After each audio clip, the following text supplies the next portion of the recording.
Hello everyone, this is চুমকি লাইফস্টাইলে তোমাদের সবাইকে জানাই অসংখ্য ধন্যবাদ এবং ভালোবাসা। আমাকে সবসময় তোমরা ভালোবাসতে থাকো, আমার পাশে থাকো, আর আমিও তোমাদের সাথে আছি, পাশে আছি সবসময়। তো ঘড়িতে এখন বাজছে সকাল 8:25। আমি অফিসে পৌঁছে গেছি। অফিসে পৌঁছে আমার নিজের কিছু কাজ কমপ্লিট হয়ে গেছে।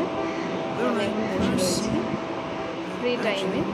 তো সেই জন্য ভাবলাম আমার কিছু কথা তোমাদের সাথে শেয়ার করা যায়, সেই কারণে এই লাইভে আসা, মানে এই ভিডিওটা বানানো তোমাদের জন্য। তো আমার সেরকমভাবে আগে কখনো কোনো প্রবলেম ছিল না, ইদানিং এইসবগুলো শুরু হয়েছে। এখনো পর্যন্ত আমার শরীরটা এতটাই হালকা লাগছে আর মাথাটা এতটাই হালকা লাগছে যে বুঝতে পারছি যে আমার মধ্যে কিছু একটা প্রবলেম হচ্ছে। তো আমার আগে মাইগ্রেনের ব্যথা ছিল না, তো এই ফার্স্ট টাইম আমি এরকমভাবে এক্সপিরিয়েন্স করছি। খুব খারাপ, খুব মারাত্মক একটা রোগ এটা, যেটা আমার আছে।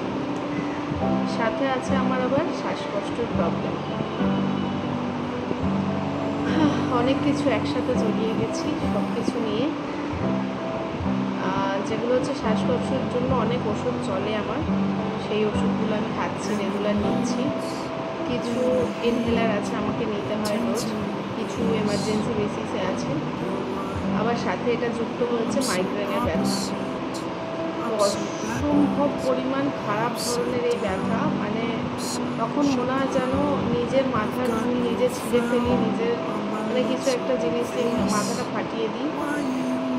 যখন খুব স্ট্রেস হয়, যখন হয়তো জল খাওয়ার পরিমাণটা কম হয়ে গেল, বা কোনো রকম কোনো কিছু চিন্তায় আছি, বা নার্ভের কোনো রকম প্রবলেম কিছু হলো, ঠিক তখনই কিন্তু আমার এই সমস্যাটা হয়, ঠিক সেই দিনগুলোতেই হয়।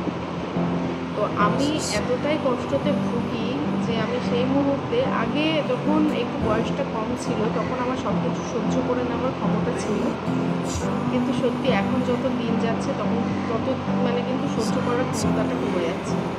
আগে এরকম ব্যথা হলেও মানে এই জাস্ট এই সাইডটা মানে পড়ে, সেটাকে আধ কপালি বলে, বাংলায় আধ কপালি বা ইংরেজিতে মানে মাইগ্রেন হিসেবে ধরা হয়। তো এটার অনেক ধরনের ভেষজ ওষুধ আছে যেগুলো মানুষের মুখে প্রচলিত আর কি। তো আমি সেভাবে কখনো ইউজ করিনি, বা আমার আগে যেহেতু হয়নি তাই জন্য আমার মা এসব নিয়ে কোনোদিন করেনি। তো ইদানিং এই প্রবলেমটা সত্যি খুব শুরু হয়েছে, আর আমার পক্ষে সহ্য করার মানে বাইরে চলে যাচ্ছে। আমার পক্ষে সম্ভব হয়ে উঠছে না যে আমি এটাকে সহ্য করতে পারি। আর যখন হয় না, সেই দিনগুলো মনে হয় আমি নিজেকে শেষ করে ফেলি, সত্যি কথা বলছি। আর এর আগে কিন্তু আমাকে এতটা কষ্ট সহ্য করতে হয়নি, ইদানিং এই কষ্টগুলো অতিরিক্ত পরিমাণ হচ্ছে।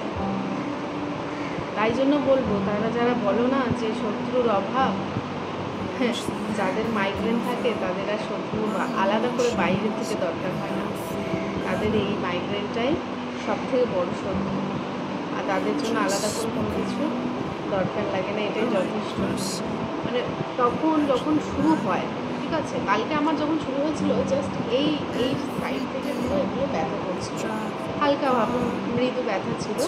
তো আস্তে আস্তে সেই ব্যথাটা যত দিনটা এগোচ্ছে, বিকেলের দিকে গড়াচ্ছে, তত আমার এই জায়গা একদম পুরো ঘুরে যাচ্ছে, খুব ব্যথা শুরু হচ্ছে। এত টিপ টিপ করে ব্যথা হচ্ছে বিকেল হতে হতে সন্ধ্যা হতে মানে অতিরিক্ত পরিমাণ ছিল, মানে বমি করে মানে যা কিছু হোক মাথা ঘুরে যাচ্ছে সমানে, চোখ খুলে তাকাতে পারছি না, বসতে পারছি না, শুতে পারছি না, কিচ্ছু করা যায় না, না খেতে ইচ্ছে করে, না খেতে পারা যায়, যেটাই খাবে সেটাই তোমার ভমিটিং হয়ে বেরিয়ে যাবে। তো এই সমস্যাগুলোর সাথে সত্যি যারা জর্জরিত আছে, তারা নিজেদেরকে একটু ভালো রাখার জন্য কী কী করতে হয়, কী কী পন্থা অবলম্বন করা দরকার, তোমরা করো প্লিজ। আমি ভুগছি, আমি ভুক্তভোগী, এটা ব্যাপারে আমি জানি যে এটা হলে কী কী হয়। আমি ভীষণভাবে মানে এটার সাথে ওতপ্রোতভাবে জড়িয়ে গেছি। দুদিন ছাড়া এখন এই প্রবলেমটা হতে থাকে, আমার পক্ষে ভীষণ কঠিন হয়ে যাচ্ছে। আর এই শ্বাসকষ্টটা যখন হতো তখন তো ভীষণ, এই যে যখন কালকে ব্যথাটা হয়েছে, আজকে সকালবেলায় না আমার শরীরটা একদম পুরো ছেড়ে দিচ্ছে।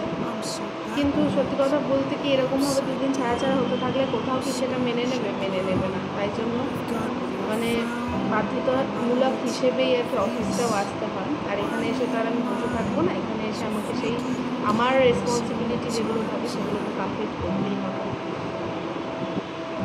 তো আলাদা করে আর আমার কাউকে দরকার হয় না শত্রুতামি বা রাগ করার জন্য।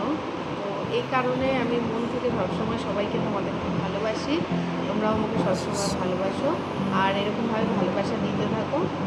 আর আমি তোমাদের পাশে সবসময় আছি, তোমাদের কোনো দরকারে আমাকে অবশ্যই পাবে।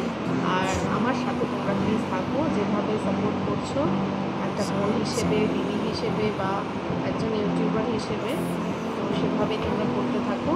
আশা করি আমার ভিডিওগুলো তোমাদের ভালো লাগে। ভবিষ্যতে আরও চেষ্টা করব নিজেকে আপগ্রেড করার। তো তোমরাও সাথে থাকো, পাশে থাকো, ভালো লাগবে। আর হ্যাঁ, ভগবানের কাছে প্রার্থনা করো যেন এই সমস্ত সমস্যা থেকে আমি যেন তাড়াতাড়ি মুক্তি পাই। সবাই খুব ভালো থাকো, সুস্থ থাকো। আজ আসি, আবার পরে দেখা হবে। টাটা।